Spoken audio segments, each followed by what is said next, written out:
E aí, já pensou em ganhar muito dinheiro com um canal de corte igual esse daqui que você tá assistindo? No primeiro link da descrição temos um aulão para você que quer começar um canal de cortes e faturar muito aqui na internet. Também teremos planilhas que irão te ajudar na hora de organizar a produção do seu canal. Tá esperando o quê? A gente sempre começa contando para as pessoas quem é aquela pessoa no mundo offline. Então me conta um pouquinho quem é a Ana antes de chegar na internet. Não, eu acho que nessa época aí eu era uma adolescente, né? Porque hoje eu tenho 20 anos. Não faz muito tempo que eu tô no digital, mas levando em consideração, nesses últimos 2 anos, foi no início de 2019 que eu comecei pra valer mesmo, que eu mergulhei no mercado digital, comecei a estudar, então fazem aí mais ou menos uns 2 anos. Só que antes disso acontecer, eu tava naquele impasse, né? Eu tinha estudado muito para passar no Enem, na faculdade, para passar e tal, que eu queria nutrição. Inclusive, nessa época, eu até já começava a falar um pouquinho no Instagram, compartilhar algumas coisas, que eu queria nutrição. Aí eu ficava falando sobre vida fitness e tal. Só que ao longo desse tempo, eu mudei e falo digital hoje. Mas, enfim, passei para nutrição na Federal, estudei pra caramba.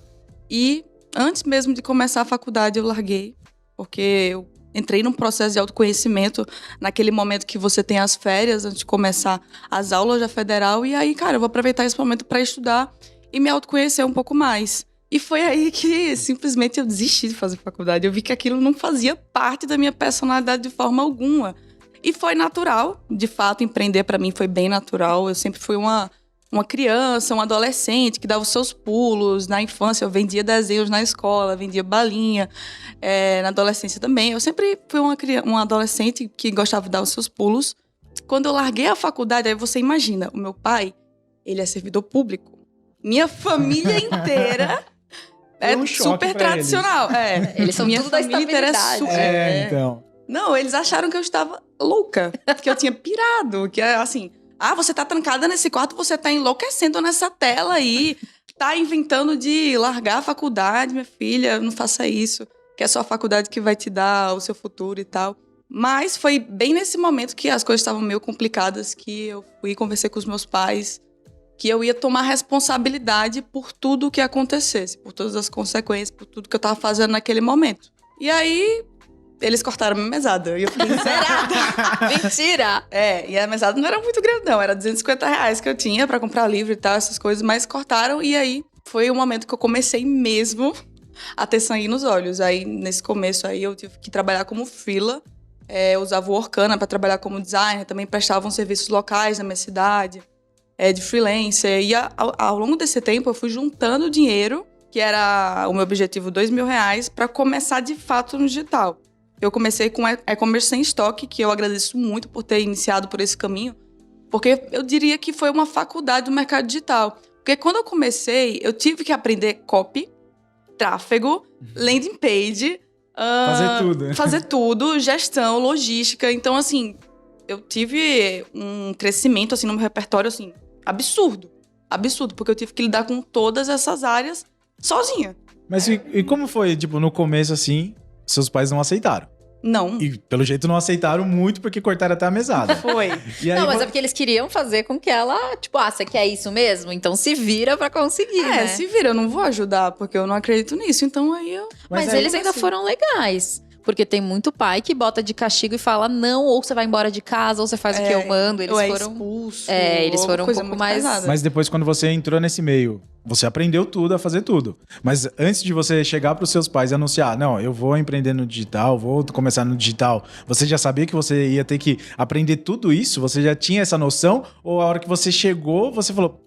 Ops, caraca, eu não sei eu não isso. sabia que era tudo isso. Eu comecei assim, tipo, eu comecei como freela, eu fui estudando sobre mercado digital em paralelo.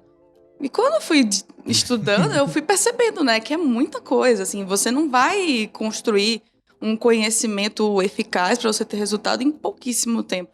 Então, ao mesmo tempo que eu estudava, de fato, muito, acordava 5 horas da manhã, ia correr na praia. Depois de correr na praia, eu ia pra academia, puxar ferro, eu gosto. E depois disso, eu ia direto pra minha casa trabalhar. Teve dias que eu apagava de tanto trabalhar, de tanto estudar, então assim, foi uns momentos, umas épocas assim, muito difíceis na minha vida. Antes da gente chegar na parte de fato que você tá trabalhando com o dropshipping, né? Sim. Vamos um pouquinho antes. Como que você descobriu que isso existia? Porque você falou assim, eu passei na faculdade e comecei a pesquisar. O que passou pela sua cabeça? O que você estava pesquisando exatamente? Como que você chegou nessas informações? Foi uma coisa muito pontual. Eu vi um amigo meu que, assim, era amigo de uns colegas meus da escola, que ele tava postando, assim, umas viagens muito legais. Aí eu olhei assim, caramba, o que esse menino tá fazendo? Qual é a profissão dele? Eu quero saber. A minha mentalidade, assim, nessa época eu tinha 18 anos. Aí eu fui ver o perfil dele e acompanhar um pouco mais. E aí eu vi que ele fazia dropshipping. E aí eu falei, vou fazer isso. Vou começar por esse caminho. E foi aí que eu decidi mesmo. Eu vou contar uma curiosidade que eu ainda não contei no podcast. Mas, sem saber que existe essa palavra, eu fiz dropshipping numa época, sabia? Sério? No começo da minha faculdade. Só que assim, foi totalmente para uso próprio. Sabe quando você desenvolve uma linha de maquiagem porque você quer ter a maquiagem? Foi tipo Sim. isso. Eu amava, era alucinada pela Kipling. Na minha época era assim, status, quando você tinha a bolsa era do luxo. macaquinho. Nossa, era A maravilhoso. de rodinha também. Chiquérrimo. Só que não tinha no Brasil, ninguém vendia no Brasil. Eu tinha que comprar quando eu viajava ou encomendar e era muito caro, não tinha nenhum revendedor aqui e tal. E aí eu conheci uma menina que morava na Holanda e ela vendia. Eu acho que eu conheci ela pelo eBay, porque eu comprei alguma coisa dela no eBay e tal. E eu falei, vamos fazer rolo? Vou fazer o seguinte, eu vou montar um site e aí eu vou vender as bolsas e aí você manda direto pra pessoa. E a gente divide o negócio e tal. E a gente começou a fazer. Tipo, acho que foi uns 2 anos depois, a All Bags tinha feito um contrato de exclusividade com a Kipling. E eu fiquei tão conhecida que eles me mandaram uma notificação extrajudicial. Dizendo que eu tava... Foi conhecida pelo jeito ruim. Porque, tipo, teoricamente eu não podia, mas eu nem sabia sobre isso, Tinha né? direito de marca. Eu não tinha nada daquilo. Aí eu tive que fechar minha lojinha. Mas, cara... Tava funcionando... Foi bom enquanto durou. Foi bom enquanto durou. O pessoal vê dropshipping e olha como se fosse aquele modelo tradicional que o pessoal faz na internet, só que grandes lojas fazem dropshipping.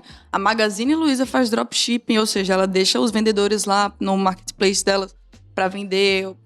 Tipo, muitas lojas gigantes fazem dropshipping, só que as pessoas não entendem que é só um modelo de logística. Então, por isso que eu gosto de falar que é um e-commerce sem estoque. Como que funciona exatamente o dropshipping? Bom, você tem o fornecedor, você seria a loja, então você meio que seria o intermediador dessa venda. Então, quando o cliente ele compra na tua loja, você faz a página de vendas, tudo direitinho, também é encarregado pelo marketing, você envia diretamente o pedido para o fornecedor através da plataforma, então isso tudo é integrado também, e ele manda o fornecedor direto para o cliente. Então, você não cuida de custo fixo, não cuida de estoque, não cuida de um alto custo com funcionário. Então, por isso que também eu achei uma alternativa muito viável para quem estava começando, né?